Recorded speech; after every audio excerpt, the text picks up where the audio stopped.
جامعہ دارالفلاح قصبہ بڑھانا مدرسے کی ذمہ داری حضرت مولانا شعیب عالم قاسمی سنبھالتے ہیں، لیکن حضرت ساتھ میں بچوں کو بھی پڑھاتے ہیں۔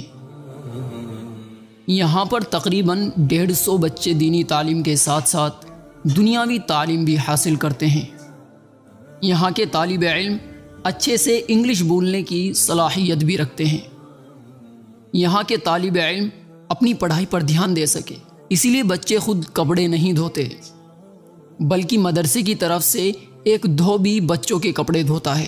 جامعہ دارالفلاح کی طرف سے ہر سال ایک مسابقہ کیا جاتا ہے، جس میں دور دراز کے مدرسے کے طالب علم حصہ لینے کے لیے تشریف لاتے ہیں۔ جامعہ دارالفلاح میں داخلہ کرانے کے لیے 8,000 روپے داخلہ فیس اور تقریباً 2,000 روپے منتھلی یعنی ماہانہ فیس دینے ہوں گے۔ لیکن اس سے بڑی بات، یہاں پر داخلہ اسی بچے کا ہوتا ہے جس کے ماں باپ کے دل میں اپنے بچے کو پڑھانے کی تڑپ ہوتی ہے۔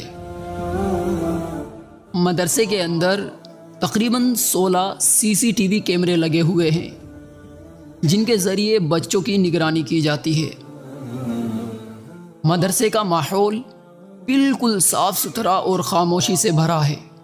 اگر آپ اور زیادہ جانکاری چاہتے ہیں تو عصر کی نماز کے بعد حضرت مولانا شعیب عالم قاسمی صاحب کو کال کر سکتے ہیں۔